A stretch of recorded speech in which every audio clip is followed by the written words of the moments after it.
You're listening to the Bear in Mind podcast, episode number 13. A podcast about love, color, and identity, and where driving yourself crazy is totally sane and curable. Now your host, T. Vias. Today I'm back talking about boundaries, and a couple episodes ago in episode number 11, I spoke more about boundaries in more of a general way and how we're influenced in understanding boundaries from childhood to adulthood. And today I'm going to be speaking about boundaries in terms of ethnicity. So what do I mean by ethnicity? And I'm going to use the definition that I read in a book I recently finished up by Manning Nash. He's an anthropologist from the United States, and he wrote a book called The Cauldron of Ethnicity in the Modern World. And no matter how you define ethnicity, he stipulates that there's actually three core building blocks to any ethnicity that you look at. And the first one being your bloodline, so your ancestral line, and then that makes up your body substance. The second building block is who you eat with, so your family. And the third and final building block is your religious beliefs. And when you look at his definitions, they don't include language or nationality. And so when you're speaking of ethnicity then, and you look at that first core building block, your bloodline, you can see it has everything to do with your body. So then when we're actually speaking about boundaries in terms of ethnicity, we are, in essence, speaking about a body boundary. And that means we're speaking about skin color, hair, eyes, body movements, and even the food that you're eating, because it ultimately goes into your body. Then what I mean by a body boundary is I actually am going to only be talking about personal boundaries. So anything that's illegal in the law, like physical and sexual assault, I'm not going to be speaking about that here. I'm going to be talking more about your own personal boundaries with regard to your body. So that means what people say to you about your body, and even what you say to yourself about your body. And this also doesn't include any sort of verbal violence with regards to that. It's just basic conversation where someone will make comments about any of your physical features. So I'm going to share with you examples that I've had quite common in my life. And those include, I don't get as dark as you when I'm in the sun. You can eat that and get away with it. You would be prettier if you wore makeup or your nose was a little different. I'm not used to thick, wavy hair. I thought you were a vegetarian.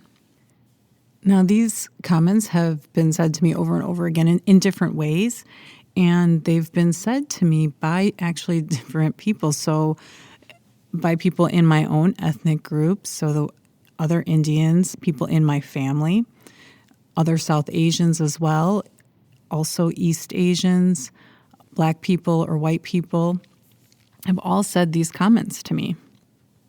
I'm guessing you can relate to some of these comments, as it's quite commonplace in our society to make comments about somebody's body to another person. So then if you get comments like the ones I've gotten, like, I don't get as dark as you when I'm in the sun, or I'm not used to thick, wavy hair, how do you feel about that? Do those kind of comments bother you? Or are they okay when it's a family member that says it to you, or a really good friend? So then is it okay for some people to make a comment about your body to you and not okay for others to make a comment? And then on the flip side, do you make comments about other people's body, or do you have maybe sort of a rule like, oh, well, that person commented on their own body, therefore that gives me permission to talk about their body? Or is there a rule that it's okay to make positive comments about another person's physical traits, how you see them as positive, and it's not okay to express any negative opinion about them? And then, is it okay to make comments about celebrities, about their hair, if they've gotten Botox, the diet that they're currently on? So my answers to these questions, actually, I was really unaware of my rules on what I could say. And actually, one of the rules is, well, I thought it was okay to make a comment about a celebrity, even if they didn't, obviously they weren't going to hear it. So it was okay.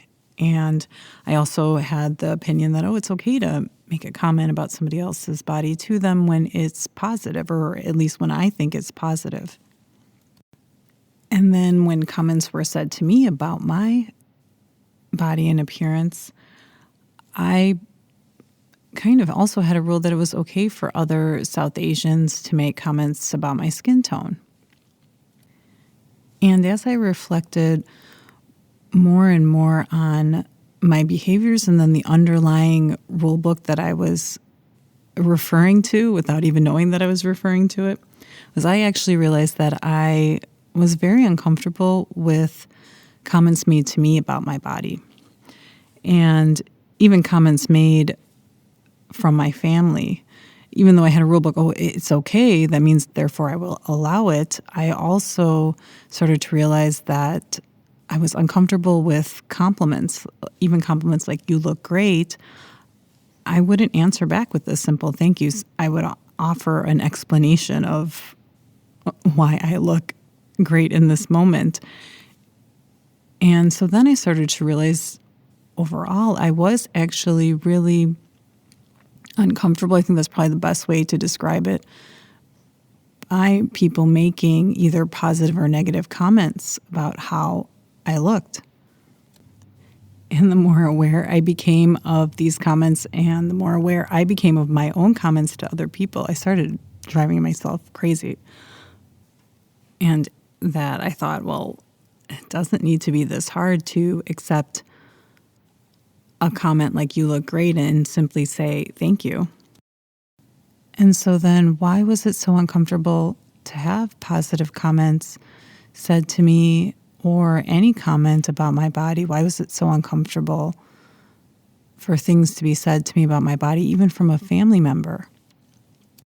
And what I realized where my uncomfortability came from was actually that somebody sharing their perception of my body was actually my own uncomfortability with my own perception of my body. So if I was uncomfortable with the comment like, I don't get as dark as you in the sun, then I realized that sometimes I would interpret that in a slight negative way, that being dark-skinned was maybe a negative thing. And even the comment about, you would be prettier if you wore makeup or if you had a different nose, I interpret that comment to mean that I'm not pretty. And what I realized where the real boundary came in, especially when it came to my own body, was that I didn't have a boundary between somebody else's perception of how they saw me and how I saw myself. Because with most of those comments are quite neutral. It's somebody making a comment or comparing skin tones, and they're in fact not actually saying, hey, you have darker skin than me, then that's negative. That's my own meaning and perception that I'm attaching to it. And even in the case where somebody says, you would be prettier if you wore makeup, that is me still interpreting that I'm not pretty. They, for whatever their meaning is, saying something, but they're not actually saying that I am ugly. They're saying I would be prettier if I did this, this, and this. And again, that's their opinion, that's their viewpoint of my looks. And what I realized when it came down to that boundary is that I actually didn't need a lot of boundaries, meaning that whole rule book of, no, my family can make a comment about my looks, my weight, my hair, and other people can't who are outside of my ethnic group. I realized I could have fewer boundaries, and that the real boundary needed to exist more in my mind between what the other person thought, or actually just how they perceived my physical features versus how I perceived my physical features. And also then what I thought of as a good or positive comment or a bad or negative comment. That was also my interpretation of what that other person was saying. And so when it came to any comments made about my hair, about my skin color, about the food I ate, I felt I could accept their perception, knowing that if I interpreted as positive or negative, that was my own interpretation of what they're saying.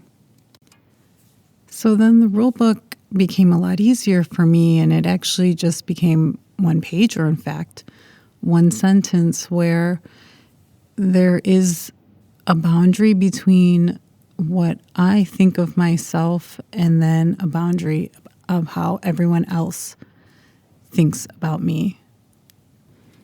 And the only change I've made in commenting on other people is that I no longer comment on their physical features or anything to do with their body. I simply say, hey, you look great, not you look great because that dress suits your skin tone.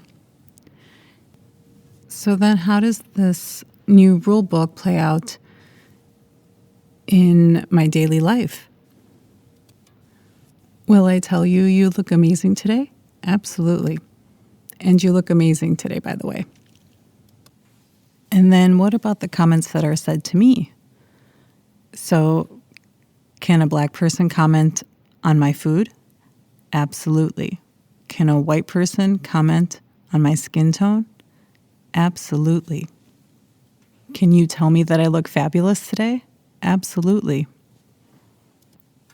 Because I refused to have a viewpoint that any of my features that have to do with my ethnicity are a negative thing. Because no matter how society, a celebrity, or your family perceives your features, your physical features, all that matters is how you look at yourself. I'm going to wrap it up here, and I'll check back with you next week. Thanks for listening. Listen for a new episode next Tuesday by subscribing on your favorite podcast platform. Bye for now.